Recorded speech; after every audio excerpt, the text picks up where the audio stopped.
اس وقت پنجاب میں ہمارے ورکرز کو زدوکوب کیا جا رہا ہے، ہمارے ایم این ایز کے گھروں پہ بلڈوزر لگائے جا رہے ہیں، ان کے خاندان کے لوگوں کو اٹھایا جا رہا ہے۔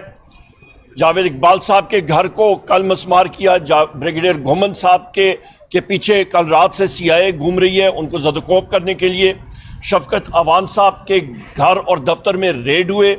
ان کی پراپرٹی کو ڈیمیج کیا گیا۔ ان گنت ہمارے اس طرح کے ساتھی ہیں، مبین جٹ صاحب کے گھر پہ ریڈ ہوئے۔ ان گنت ہمارے ایم این ایز ہیں جن کے اوپر ان کو زدوکوب کیا جا رہا ہے کہ ان پہ دباؤ ڈالا جائے کہ وہ کسی طرح اپنے موقف سے ہٹیں، پر یہ سب کے سب شیر ہیں اور انشاءاللہ تعالی وزیر اعظم عمران خان صاحب کے ساتھ کھڑے رہے تھے، ہیں اور رہیں گے۔ اس کے ساتھ ساتھ میں یہاں پہ ڈیمانڈ کرتا ہوں کہ آئی جی اسلام آباد اور ڈی جی رینجرز کے خلاف کورٹ مارشل پروسیڈنگز ہونی چاہیے، قانونی چارہ جوئی ہونی چاہیے اور ان کو نوکری سے برخاست کرنا چاہیے کیونکہ انہوں نے کے پی ہاؤس پہ دھاوا بولا، کے پی کی ٹیریٹری کے اندر آئے، کے پی حکومت کی گاڑیوں کو توڑا، رینجرز نے ٹیئر گیس شیلنگ کی، رینجرز نے کے پی کی گاڑیوں کو توڑا، ہمارے ورکرز کو اور وہاں کے سرکاری ملازمین کو مارا اور کے پی کی عزت پہ ہاتھ ڈالا، چیف منسٹر کو اریسٹ کرنے کی کوشش کی۔ اس کو ہم لوگ شدید الفاظ میں کنڈیم کرتے ہیں۔ اور یہ ستم ظریفی دیکھیں کہ آج اسپیشل کمیٹی کا اجلاس ہو رہا ہے اور یہاں پہ اسد کیسر صاحب بھی اس پہ اسپیشل انوائٹ کیے ہیں، میں اس کا ممبر ہوں اور ہم لوگ وہاں پہ نہیں پہنچ سکتے ہیں اور حکومت کہتی ہے جی کہ آپ آ جائیں۔ یہ ہے آپ سمجھے دوگلی پالیسی، یہ جھوٹے ہیں، یہ غلط بیانی کرتے ہیں، ان کو ہم لوگ ریجیکٹ کرتے ہیں۔ اور اس کے ساتھ ساتھ یہ بھی آپ دیکھ لیں کہ رب العزت کی شان کہ محسن نقوی کل دھمکیاں دے رہا تھا ہمارے چیف منسٹر علی امین خان کو اور 24 گھنٹے کے اندر رب العزت کے حکم کے ساتھ وہی محسن نقوی آ کے پی میں یہاں پہ علی امین کے پیروں میں بیٹھا ہوا تھا اور معافیا مانگ رہا تھا۔ ہم ڈیمانڈ کرتے ہیں کہ پختون تحفظ موومنٹ پی ٹی ایم کے جو امن جرگہ ممبران ہیں ان کی شہادت پہ ان کا خون، ان شہیدوں کا خون محسن نقوی اور شہباز شریف کے ہاتھوں پہ ہے اور ان کے ڈائریکٹ آرڈرز پہ آئی جی کے پی نے اور چیف سیکرٹری کے پی نے ایکشن لیا۔ اس پہ صوبائی حکومت کا کوئی عمل دخل نہیں تھا۔ ہم لوگ ڈیمانڈ کرتے ہیں کہ اس کی انکوائری ہونی چاہیے اور ان کو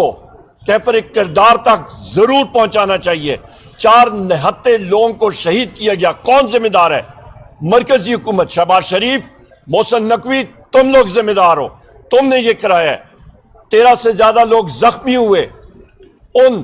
لخت جگر کے گھر والوں سے ان کے جگر کے جو ٹکڑے اس دنیا سے گئے ہیں۔ ہم لوگ ڈیمانڈ کرتے ہیں کہ ان کو انصاف ملنا چاہیے۔ آخرکار وزیر اعظم عمران خان صاحب کو کل رات بھی میں نے ٹویٹ کی تھی، ہمیں کریڈیبل انفارمیشن، مصدقہ انفارمیشن آ رہی ہے کہ وزیر اعظم عمران خان صاحب کو ان کے جیل کے سیل کے اندر رکھا جا رہا ہے، ان کو باہر نہیں نکالنا جا رہا، ان کے صحن میں ان کے کھانے پینے کا مسئلہ بنا ہوا ہے۔ اور آج بھی کورٹ میں ہم لوگ ڈیمانڈ کرتے ہیں کہ وزیر اعظم عمران خان صاحب کی ہمشیرہ کو ان سے ملنے کی فی الفور اجازت دی جائے۔ اسی طرح میرے بائیں طرف زین قریشی صاحب کے والد صاحب مختوم شاہ محمود قریشی صاحب کو سولیٹری کنفائنمنٹ میں رکھ دیا گیا ہے، ان کو کسی قسم کی سہولیات نہیں دی جا رہی،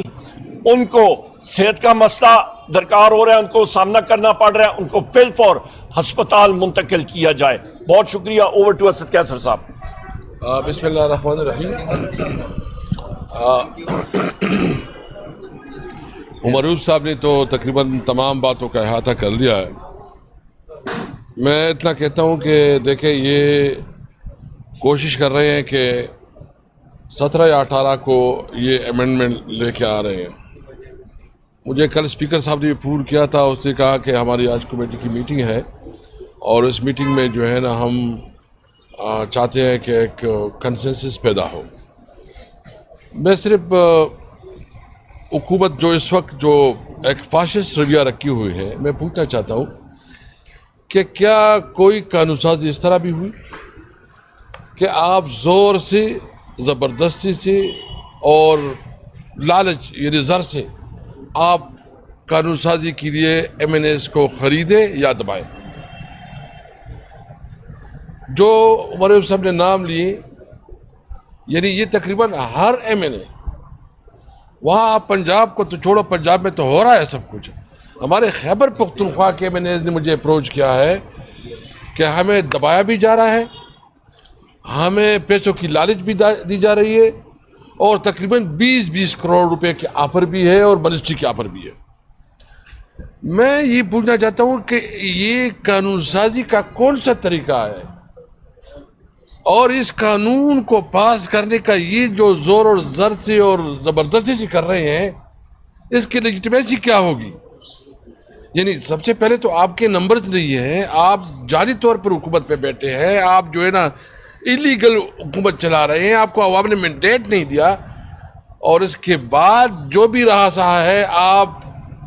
پی ٹی آئی کی جو نمائندگان ہیں جو کہ صحیح معنوں میں پبلک کے نمائندے ہیں, جو فارم 45 سے منتخب ہوئے ہیں, اس کے خلاف اس قسم کے ایکشن کر رہے ہیں. اور مجھے افسوس ہے اس بات پہ کہ سپریم کورٹ خاص کر جو قاضی عیسیٰ کا اس پہ ایک بہت نگیٹو رول ہے. تاریخ اس کو یاد رکھے گی. میں سب سے پہلے مطالبہ یہ کروں گا کہ اس قسم کی قانون سازی اگر یہ کرنا چاہتے ہیں اور زبردستی سے کرنا چاہتے ہیں تو میں آپ کو یقین دہانی کر رہا ہوں کہ ہمارا کوئی ایم این اے نہیں ٹوٹے گا انشاءاللہ تعالی. ہم ان کا بھرپور مقابلہ کریں گے اور کسی طور پر ان کو وہ قانون سازی نہیں کرنے دیں گے جو یہ ہمارے کنسٹیٹیوشنل رائٹس جو ہے, جو ایک سویلین کے رائٹس ہے, جو ہیومن رائٹس ہے, اس کو متاثر کرے گی. یا جو ہے نا ججوں کے اوپر جو یہ حملہ کرنا چاہتے ہیں اور یہ چاہتے ہیں کہ حملوں کے ججوں کی ٹرانسفر ہو, یا جو ہے نا ایک کنسٹیٹیوشنل کورٹ ہو, اور کورٹ جو ہے نا بھی ایسا کہ اس میں بھی من پسند اور وزیر اعظم جو ہے نا اس میں اپوائنٹنگ اتھارٹی ہو. ہم چاہتے ہیں کہ تمام بار ایسوسیشنز کو اعتماد میں لیا جائے, تمام جو ہماری لیگل پیٹرنیٹی ہے اس کو جو ہے اعتماد میں لے کے کوئی اگر مسودہ آتا ہے پھر ہم دیکھیں گے. تو میں یہ اس وقت حکومت کو خبردار کرنا چاہتا ہوں کہ آپ کے خیال میں آپ سمجھتے ہیں کہ ہم اپنے موقف سے پیچھے ہٹیں گے تو یہ آپ کی غلط فہمی ہے. ہم ڈٹ کے کھڑے ہیں, ہم بھرپور کھڑے ہیں, ہماری جدوجہد ہے, ہم کوئی ملیٹنٹ نہیں ہے کہ ہمارے پاس بندوق ہے, ہم پرامن جدوجہد کر سکتے ہیں اور پرامن جدوجہد کرتے رہیں گے. دوسرا پوائنٹ یہ ہے جو اس دن یہ ہوا یا خیبر پختونخوا میں جو پی ٹی ایم کے اوپر جو کریک ڈاؤن ہوا, اس کی بھرپور مذمت کرتے ہیں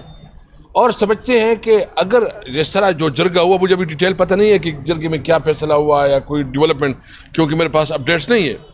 لیکن اس قسم کے پشتوں کی روایت میں جرگوں کا بہت مؤثر حیثیت ہوتی ہے, بہت مؤثر کردار ہوتا ہے. اس جرگے کو پہلے سے کرنا چاہیے تھا. اگر یہ 4 لوگ بیچارے جو ہے نا شہید ہوئے اور اس کو جو جس طرح ان کے خون کس کے ہاتھ ہوئے, تو حکومت وفاقی حکومت سے ہمارا مطالبہ کہ آپ زور سے تمام بندوق سے معاملات نہ کریں, نیگوسیشن سے, بات چیت سے. آپ کو اندازہ نہیں ہے کہ آپ نے ہمارے صوبے کو کیا بنایا. ہمارے صوبے میں آپ نے 40-50 سال جو جنگ کی ایک بدبودار کردار ادا کیا, اس کی وجہ سے ہمارا صوبہ جو ہے نا معاشی طور پر تباہ برباد ہو گیا. ہمارا صوبہ میں اس وقت جو بم دھماکوں کی ایک بہت بو ابھی تک چل رہی ہے. ہمارے لوگوں یہاں آپریشنز ہوئے, لوگ گھر سے بے گھر ہوئے, لوگوں کی معاشی طور پر بہت زیادہ تباہی ہوئی, نقصانات ہوئے, روزگار ختم ہو گیا. اس کے باوجود آپ سمجھتے ہیں کہ ہم مطالبہ کرتے ہیں کہ جو ہماری صوبے کی حقوق ہے, جو ہمارے جو ہے نا وفاق کے ساتھ جو ہمارے اس وقت بقایا جات ہیں, جو ہمارے ٹریڈ پہ خاص کر افغانستان کے اوپر جو اس کے اوپر جو ہے نا قدغنیں لگائی گئی ہیں, پابندی لگائی گئی ہے اس کی, اور جو ہماری نیچرل ریسورسز ہیں اس کو اوپر ہمارا حق دیا جائے. افغانستان کے ساتھ ٹریڈ کو کھولا جائے, ان کے خلاف پروپیگنڈا بند کیا جائے, اور ہمیں ہمارے لوگوں کو روزگار کا موقع دیا جائے, اور جتنے ہمارے بقایا جات وفاق کے پاس پڑے وہ ادا کی جائے. اور آخر میں یہ کہوں گا کہ جو عمران خان صاحب کے بارے میں ہمیں خبریں مل رہی ہیں, ہمیں اس کے اوپر تشویش ہے اور ہم مطالبہ کرتے ہیں. یہ عمر صاحب نے تو کہا کہ اس کی بہن میں سمجھتا ہوں کہ ہماری لیگل جو اس کے لائرز ہیں ان کو عمران خان سے امیڈیٹلی ملاقات کا موقع دیا